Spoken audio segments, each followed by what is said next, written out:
Welcome to 5% Radio, where it's all about learning like no one else today so you can live like no one else tomorrow. Please be sure to share and subscribe. What's up, 5%ers, and welcome back to another episode of the 5% Radio podcast. Today, in episode number 65, I want to talk to you about the lonely path. Some key takeaways that you can expect, as I want to talk about why saying no to the easy and logical gets you nowhere. I want to talk about the ability to work without getting paid, having a long-term vision, the importance of clapping for yourself, and then I want to talk about the kind of accountability that you absolutely 100% have to have if you are going to make it in the 5%. If you're going to make it as a self-employed person, but more importantly, if you're going to make it in the B quadrant. Again, I talk about that in episodes 3 and 4 if you've not listened to those yet. But I want to talk to you about the kind of accountability that it takes for you to achieve whatever your goals and dreams are when it comes to financial freedom. So let's go ahead and dive in. I was listening to a podcast the other day. I was watching it on YouTube rather, but I pretty much watch all of my podcasts that I follow on YouTube, which is kind of ironic because I'm usually driving like 90% of the time that I'm listening to a podcast. But I was consuming some content made by Alex Hormozy, and he was talking about the lonely path. And just the way that he worded this, the way that he put it was perfect. It totally resonated with me with where I'm at right now. But he was talking about the fact that as an entrepreneur, as someone who is building a business, as someone who is self-employed, as someone who is trying to quote unquote make it. And I don't really like the term make it because it implies that that a lot of people think that you're striving for something for a specific reason, like once I do X, Y, Z, I'll be fulfilled. Like, we know that's not the case. Like we simply just know that that's not true because you see Hollywood stars and musicians and all kinds of people all the time who quote unquote make it, and guess what happens? They have more problems than they've ever had. So we know that we're not trying to make it to have this deep, lasting fulfillment, because what happens after the first goal is accomplished? You just want the next one. And then you just want the next one, and you just want the next one. What happens to, I have a very close friend who's getting super into running right now, and he's doing phenomenal. I actually just ran with him today, and he's a long distance runner, but he absolutely smoked me. We did a mile at the track, and he absolutely crushed me. Like, I was worried about him lapping me, and I'm in fairly good shape, but him and I were working out together, and it just kind of dawned on me, like, he got into distance running, and he started doing 5Ks, and then 5Ks became like just kind of like whatever, it's just a 5K, and that's the same thing that happens to our goals. And then now he wants to do 10Ks and then a half marathon, then a marathon, then 50K, and then an ultra. And basically, as you progress, what becomes more attractive is whatever you haven't done yet. So on the lonely path of entrepreneurship, it's not about making it for the sake of making it so you can go rub someone's nose in it and be like, look what I did, you told me I was going to be a loser. That's not about it. Like, you can have those feelings sometimes inwardly of like, I'm going to make it, and like, this person criticized me and I'm going to prove them wrong. Like, I'm never going to have to say a word, but they are going to know that what they said was wrong. And that can motivate you. I've got some of that drives me. I've got I've got a whole bench of people that think I'm nuts for doing what I'm doing. And that's totally fine. Some of them are close friends. I love them to death. When I make it, that's great. They're going to congratulate me and say things like, we always knew you could do it. And that's totally fine. I'm fine with it. But you have to understand that on the lonely path of entrepreneurship, there's not going to be a whole lot of people who are going through what you're going through. And you have to have the ability to say no to things like everyone else does that aren't really appealing, that aren't attractive, that aren't, monetarily, gainful. It's not really going to make you that much money. It's just going to consume your time. Yeah, everyone could say no to that, but you also have to be able to say no to what is hard to say no to, what is illogical to say no to, what everyone else would look at and be like, why would you say no to that? But again, I did an episode on this, but every yes is also a no, and every no is also a yes. So you've got to know the difference between what others think you should say yes to and what you actually should say yes to. See, others might think that if you want a business right now and you're not doing that great, it would be completely logical to go take a job where you could make $50 or $100 or $200,000 a year. You could take a commission-only sale. Like, there's all kinds of things that people would suggest that would be like, oh, well, quote unquote, this is the right thing to do. It just my favorite one, makes the most sense. This is just logical. Like, if I was in your position, I'd do this too. And I'm like, well, I don't want the results that you have. Obviously, your position, quote unquote, like the way that you think through things isn't really going to take me to where I want to go, because it's not taking you to where you want to go. And I definitely don't want to follow in those footsteps. So that's not the logical thing that I want to do. So I'm going to say no to what you think is yes to say logical to. So you've got to have that ability. But more importantly than the ability to say no to things that other people would be dying to say yes to is the ability to work for free. So you work for free now to have money later versus everyone else who works in the short term to get money now and they never get the big money later because they're always just doing what's convenient now. I know guys that are hustlers, they work all the time. They buy things and scrap them. They'll go drive around, pick stuff up with their truck. They'll mow lawns. They'll do landscaping. They'll sell this. They'll sell that. They'll do Facebook Marketplace. They'll, go to stores that sell thing in bins super cheap, and they'll take those things and they'll put them online and they'll resell them. And they're always at the post office shipping things. And then they work a full-time job, and then they've got another part-time job. They've always got money, but it's never big money. It's never like, I never have to work again money. It's never like, I'm free money. It's never, I truly have options. It's just like, hey, I've got extra money to buy more stuff that I'm going to get rid of in a couple years, but I can brag about how hard I work kind of money. You've got to have the ability to walk the lonely path of, I might be working for free right now, looking crazy. When I say working for free, I mean like for the past couple weeks, I've been doing stuff that I'm probably not going to get paid for months, if not years. Like making content on YouTube for the agency. That may pay us short term, but that's really more of a long-term play. Making, I made 5 or 6 lead magnets in the past 3 weeks that I probably put, 100 hours into total. Like, that sucked. Landing pages, graphics, the actual content themselves, writing them, filming the videos, like a lot of work that most people like flat out would not be willing to do if you didn't tell them like, hey, you're going to get paid this by the hour, or you have this chance of closing this many deals if you do this. Like, it may work, it may not. You might do something that you think is a fantastic idea in entrepreneurship in the market, which, by the way, is free market, true free market capitalism, like the way it was designed. Here's how it works. You create something, and if the market likes it, they vote with their wallets. Period. If they don't like it, you don't get paid. Does that suck? Absolutely. Is it also wonderful because the threshold of what people have to cross, what they have to go through to actually get to where they can say that they've, quote unquote, made it to the top? The stuff they have to go through is such miserable crap that no one wants to do it, which is why so few people make it. Like, how many people do you know that make 30, 40, 50 grand a month and work for them? Not a commission-only salesperson who gets a commission guarantee, but a person who works for themselves. They built the business from the ground up. They have a crazy lifestyle, or a person who's completely financially free that makes 100, 200, 300, 400,000 plus dollars a month. Like, there's not a whole lot of them out there, but the mountain they had to climb, so many people turned back halfway because they weren't willing to do the thing short term and get paid nothing until the long term, and they wanted to have the money right now. See, if you take what pays you now, you'll probably never get what pays you later. If you take the short thing now that's easy, you'll never get what you have later. Another thing that's difficult about being on the lonely path is you've got to have long-term vision, and you've got to act more mature than anyone else you know. Like, not just act your age, not act 5 years older than the people you hang out with. Like, and by the way, if the people that you hang out with are not mature financially and everything else, you may want to get some new friends. If they can't figure out simple things like how to make a marriage work, how to communicate, how to not spend more than they make, you are the average of the 5 people that you spend the most time around. So if you're hanging out with people that have garbage results in all areas, guess what's probably going to happen to you long term? Like, it's funny if you run this idea past kids.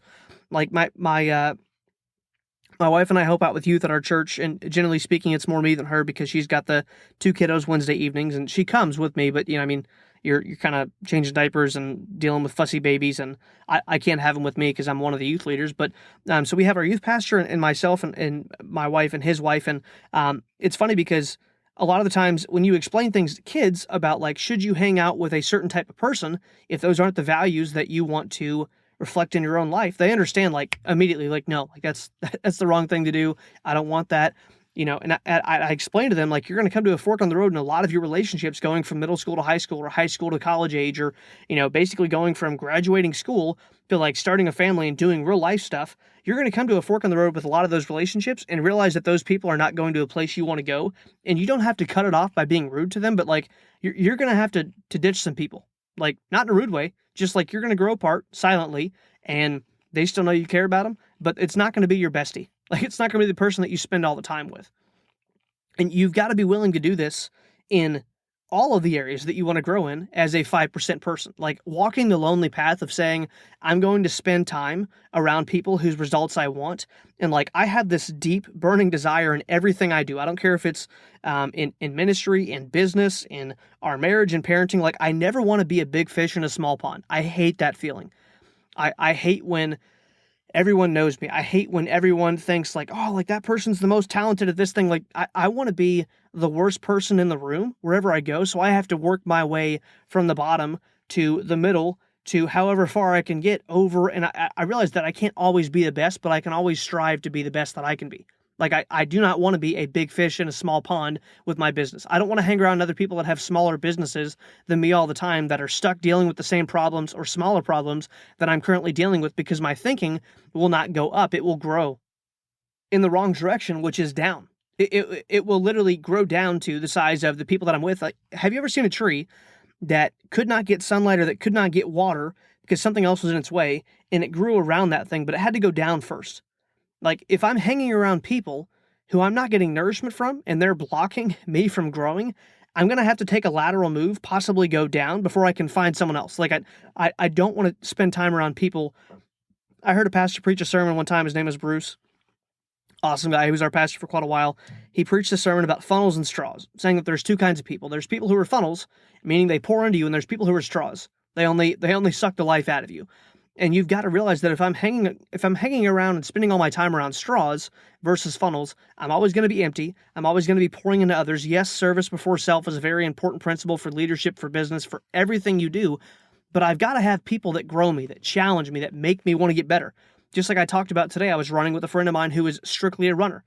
I do strength training, I do powerlifting, strongman, bodybuilding style training, CrossFit, and I do running, and I do some cycling. I kind of do a lot of cross training or CrossFit style workouts. But I like to train with people who just do whatever they just do. Like, if I'm going to work on bench, it'd be great to work with a guy who's a bench specialist, and that's like all he does. His specialty is bench. That's all he does. He's phenomenal at it. He benches 450, 500, 600 pounds. I want to lift with that guy because I feel puny, and he's going to make me get better. He's going to challenge, hey, your form could get better here. Do this accessory work. Lift this. Do these reps. He's going to challenge me in areas that I can't challenge myself in. Just like when I run with my friend who's only a runner, I want to run with someone that has the results that I want. So he today ran I think 6:33 mile. I am just getting back into like heavy conditioning workouts, meaning like super intense. I ran a 7:50. Could I have ran faster than that? Absolutely. We did a bunch of interval work first and we were both pretty smoked. But I want to run with the guy that only does that thing because he's going to challenge me. If I'm going to go do deadlifts, I want to deadlift with the guy who's way better at deadlifting than I am. If I ever go swim laps, which is hardly ever because I want my shoulders to work long term, I want to swim with a guy who was a collegiate swimmer or a competitive high school state champ swimmer, because he's going to teach me stuff that I don't know. Because at some point in your journey, and this is what one of the things Alex Hormozi said, he talks about, the difficulty in the lonely path is that you end up being too different than a lot of your current friends, but not different enough to have the respect and the admiration to fit in with those who are where you really want to be. Like the crowd of people that you really want to be tight with, the crowd of people that you really want to have them look across the room and know that you've gone through the same struggle they've gone through, you've paid the same price, you've acquired the same skill sets, and you are where they are. Like, those are the people that you want to look at you and be like, this guy's legit. Versus your friend who's making $20 an hour and your aspiration is to make 40 grand a month. Like, my current goal is to make 10K a month working 10 hours a week. And then I want to scale that to 20K a month working 10 to 12 hours a week. And then I want to see how far I can go working only 10 hours a week. Now, I'm going to have to get there first with, 20, 30 hours a week and then scale back. But my current goal right now is to get to 10K. And when I say, a month, I mean like profit. I mean like absolute profit, not top line revenue, like take home after I paid the team, after I set aside money for taxes, after tithings, after everything else. Like, my personal income that I cash flowed that month after all expenses is $10,000. And to get there, I'm going to have to shoot way over that. Just like if someone wants to get to a certain look in a bodybuilding show, they might want to step on stage at 193. They're probably going to have to be 230 something in the off season to cut down and still look good at that weight. So that's one of my current goals. I don't know anybody in the self-employed world that works 10 hours a week that takes home personal profit 10 grand a month. I know people that make way more than that and work way more than that, but that's not the goal. Because my ultimate goal is to get to a B-type business. And right now what I'm doing self-employed short term, while I'm building my passive income business, what I'm doing right now is literally just to throw money in the bank so that I can get free sooner, so that I can own a house outright sooner, so that I can buy the property that I want sooner, so that we can have the 2 cars we want cash sooner, so that I can have 6 figures set aside in the bank, not designated or spoken for anything. It's not a vacation fund. It's not to pay off the next house. It's not an emergency fund. It's literally just sitting there outside of all my necessary accounts just to have liquid. Now I'll probably invest that into something, but like I've got certain goals, and I want to hang around people that have more than I currently even want. Like the aspirations that I have, I want that to be someone else's daily life circumstances, and for them to be like, Bud, you need to dream bigger. Like you need to have bigger goals. Like I want to spend time around those people. And the reason that getting to where you want to go is so hard is because pretty much all of the effort that you put in at the beginning, it's all when you are the newest at what you're doing. It's also when you are getting paid the least, if you're getting paid anything. And then to add on top of that, usually you're doing something else outside of it to make your money. Like when you first start your business, you're probably working a job and then also doing your business. And a lot of people think like, oh, that's ridiculous. I would never do that. But think about the price that people paid to get to the top of the mountain, so to speak, in any area. Like think about the fact that Arnold Schwarzenegger used to work construction. Then he would work out 4 to 6 hours a day. Then he would go to acting classes in the evening because he was going to win the Mr. Olympia and then roll that career into acting and then become a politician. He decided this from the get-go. So he would do his construction job. And if you ever work construction, you're tired. Like it's not a go to the gym 4 to 6 hours a day after that because you feel great. Like you feel like garbage. He would do that full-time job, working 40 plus hours a week. Then he would go to the gym 4 to 6 hours a week, which is a ridiculous amount, even by today's standards. Then he would go to acting classes. Then he would come home and read for a half an hour. Then he would go to bed and wake up and do it all over again. He would get like 6 hours of sleep a night. I don't think he had a whole lot of time for naps either. Like he was doing 2 things at once. He was doing the reality of pay my bills, make sure this is taken care of. And then he was also doing the secondary thing where he's like, this is my long-term vision. And starting is so hard because this is when you put the most in, you risk the most, you do the hardest things, and pretty much it's all free. Like there's no guarantee, you have no results, there's no fruit on the tree, there's no money coming from it, generally speaking. And you're also filled with the most doubt because no one is applauding you or telling you can do it or being your cheerleader or encouraging you. No one's doing it but you, because other people will say things like you're obsessed, you're doing too much, you're being fanatical, or, one of my other favorite ones, oh, you don't have to do all that. Like, what's that even mean? Like, hey, if you'd like to be a loser, like, don't do anything extra. Like, and you have to go through all of these different challenges in the beginning, and you're not making money, and it's pretty much illogical. If you explain it to someone, they're like, yep, he is nuts, she is nuts, and it pays the least. So, like, most risk, hardest things, learning new skill sets, working for free. If you're making anything, it's paying very little. You're filled with doubt. There's no proof that you can actually do what you want to do outside of the fact that you have to believe in yourself. And then it's illogical to other people. You're going to look like an idiot. You'll look like a dog chasing a squirrel and no one sees the squirrel but you. Like it's going to be a rough experience.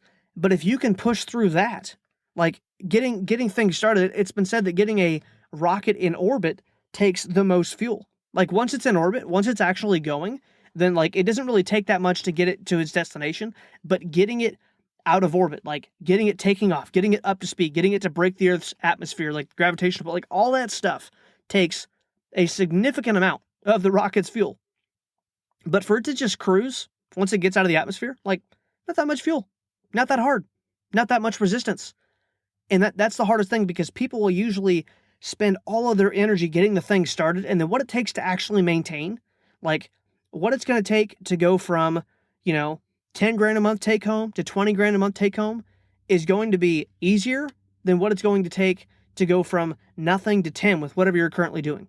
Like, I don't know if it's real estate, whatever you're doing for passive income or your side hustle or whatever the thing is that you want to become your full-time gig so that you can achieve your goals and dreams. And by the way, if what you're doing is not ever going to scale to a place where you can walk away from it, listen to this very carefully. If you truly want financial freedom, and I'm going to make an offer at some episode during this show when we actually are in a position to do so, to have people work on the project that I'm currently working on to build passive income. But if you're not in a position where what you're currently doing can get you financially free, do it as long as you have to, but don't do it any longer than you need to. Meaning, like, once you realize that I can do this and put money in the bank, but as soon as I can be free, like if that's what you want, then you might be giving up some now money for some long-term money. I might be giving up some money that I make now to achieve true freedom. Like I really don't care. I had a friend that he makes about $50,000 a month, Totally passive income, works, I mean, like 8 hours a week, travels whenever he wants to. He's been on more vacations in the past, 5 years than most people probably ever go on in their entire lifetime. Even if you had a high paying job with lots of vacation, like the guy's lifestyle is incredible. He lives in a different country half the year. Like it's amazing how this guy lives. 50, 60, 70, $80,000 a month, speaks all over the place. Like it's amazing lifestyle. But one of the things that he did along the way is he didn't know exactly what was going to happen, income disruptions, things like that. He was needing to make sure that basically things were shored up, and he started another business. And that business quickly grew to over $100,000 a month. Like he was making over $1 million a year with it. I think he was making like 1.2, 1.3 million. So 100 and whatever that would be, 10, 20K a month. And he's like, I did that and it was cool to make the money, but like it didn't mean anything and it didn't give him more freedom. Like more cash without more time at some point is just more cash. And I'm not there yet to have that thinking, but he's already there. And he's like, they print more money every day. Like they don't print more time. And if it's going to take me extra time and I've already got millions in the bank and I've already got exactly what I want, like he's about to buy like a 500-acre ranch in somewhere in Tennessee and just lives this like unbelievable, like this can't be real. There's no way people live like this lifestyle. And he's making $100,000 a month in this side business and he sells it. Like, because it wasn't getting him closer to his goal. So the type of accountability, I mentioned this and I'm wrapping up, the type of accountability you have to have, like a guy like that, the accountability that guy has is internal. People talk about internal motivation, external motivation. Like the internal accountability is me holding my own feet to the fire. It's me waking up early when I don't want to do the work. It's me staying up late to do the work. Like I can't tell you how many times in the past 2 weeks that I've worked until almost midnight or worked past 11:30 and I started my workday at 6 something. And yes, there's family time in the gym and all that stuff in there, but like I can either totally neglect my kids and just put in a bunch of hours and work, a 12-hour day from 6 to 6, and then my kid's mad at me, or I can put in work in different cracks of time and do what's really like not fun at all, but I want to make sure that I don't just like burn bridges with my kid because he's at an age where he's making a shift more from mom to dad. I know he's going to listen to this someday. I love you, buddy. You're an absolute blast, and super proud of who you're growing up to be, and I cannot wait for everything that we have ahead of us. Like, I love my kids.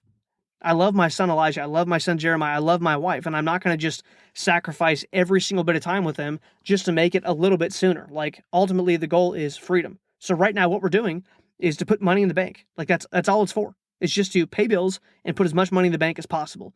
So I'm not just going to spend every single waking second just to make another dollar. They print more of the stuff every day. I'll never get time with my kids back. I'll never get another night with my little guy who's 2 years old, running around the house, playing catch, doing whatever I want. But the internal motivation says that I'm going to wake up and do it even when I don't feel like it. I talked to someone just the other day and they made a comment about like, I don't feel motivated to go work out every day. And I'm like, do you know how many days I drive to the gym and I'm drinking whatever I'm drinking that day for caffeine? It's a healthier energy drink or coffee or maybe nothing. Maybe I'm just listening to music or a motivational video. Like there's so many days that I get to the gym and I don't want to go do gym stuff. Like I don't want to be there. I love working out, but there's days that I slept like garbage. That our younger one of the two, who's like not even 3 months old, woke us up a bunch, and I moved down to the couch at 2 a.m. and left the bedroom at 2 a.m, went down to the couch, and then woke up to him screaming an hour later because he was getting his diaper changed and he's acting like my wife is killing him, even though all she's doing is taking care of him. And then my alarm goes off at 6 and I feel like I didn't sleep at all. And then, there's no end in sight. And I work till like those days happen and I go to the gym and I'm like, oh gosh, like I don't want to be here. But guess what? Because of the internal accountability, because I said I would do something, and it's more important for me to do what I said for me than it is for me to do what I said for others. Because if I don't do something that I said to someone else, I break my word, huge deal, and my brain knows like, hey, you're a phony. But if I tell myself something in the seclusion of my own brain, I'm going to do X, Y, Z, and then I don't do it, next time I tell someone else something or myself something, my brain's going to be like, yeah, he said A and did B last time, so it's probably not going to happen. Like I begin to lose confidence. I begin to lose self-esteem. I begin to lose belief in the fact that I follow through on what I say, that what I do is what I say, and what I say is what I do. So the internal motivation is what you absolutely must have. I don't care what vehicle you're getting to go to your destination, what business you have, whether it's passive income, self-employed, if you're a commission-only salesperson, which is kind of a blend of the employee and self-employed. Again, if you haven't listened to episodes 3 and 4, go listen to episodes 3 and 4. And I explain in great detail exactly kind of what the show is based around.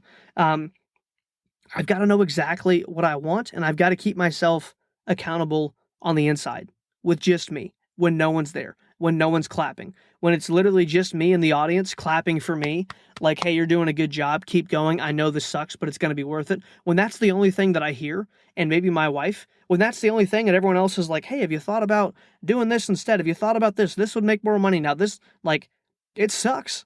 But I don't want the external accountability, because the thing is, when you work a job, the external accountability is the fact that if you don't go in, don't do a good enough job, and don't actually stay until you should leave, don't take your breaks, right? Like, if you don't do everything, they do what? They fire you. So the motivation, people are like, oh, like, I'm not motivated. Dude, if you get up 5, 6, 7 days a week to go into a place that you don't love being at, you are motivated. You are externally motivated by the fact that I have bought things that I have to continually pay for over time. And if I don't go into work, they're going to take my paycheck, which means I lose my car, I lose my house, I lose my vacation, I can't pay my credit cards. Like, whatever that is, whatever lifestyle that you've given yourself that you have to support with a paycheck, that is your motivation. I have to go in so I can make the money. And when you're an entrepreneur, you get to work for free a lot. You get to do stuff that may or may not pay you ever. You get to make a product that the market might say, that sucks, we're not paying for it. Like, sorry, dude. You get to have customers cancel on you. You get to have no-show meetings where you book a sales call with someone, you book a meeting, you book coffee, you book whatever else, you go present to someone, you pitch them on this, and you sell your service, and you're like, man, this is going to be great, I'm taking the payment today, like, we're hitting some goals, and they're like, yeah, no. Or they cancel. Or my favorite one, you have a in-person meeting scheduled with someone. Last thing, and I'm done. You have an in-person meeting scheduled with someone, and they text you literally like 3 minutes before. So meeting's supposed to start at, let's say, 3 p.m. They text you at like 2:57, and they're like, hey, just wanted to let you know that I'm not going to be there. That way you didn't leave your house, or that way you didn't get there and wait on me. And I'm like, who, what time do you run on, bro? Like, it's 3 minutes till. Like, where do you think that I'm going to be 3 minutes of the meeting time? Like, do you think I sat at my house and waited for a confirmation? Like, we booked a meeting. I said something. I'm going to do what I say. It's in my calendar. I already made the joke on the phone about if it's in my color-coordinated schedule, like, I'm going to be there. And then you text me 3 minutes of, like, hey, probably won't be there. Just wanted to let you know so you don't go wait on me because I'm not going to show up. Like, you've got to do things that no one else wants to do. And you've got to be willing to do it over and over and over and over and over again, because you're accountable to yourself. You are on the lonely path. You want to be the small fish in the big pond, not the big fish in the big pond. And you want to make sure that you get the admiration and the respect and the approval, not to feel good about you, but just to know that, like, I've made it. Like, I've made it into the circle of people that mattered to me. The 5 people that I wanted to be most like, they are now in my circle, whereas before they wouldn't even talk to me, didn't even know my name, had no mutual respect for me, I'd paid no price, I had no skill sets. Like, you've got to get there, and that only comes from internal motivation. I'll talk to you guys in episode number 60.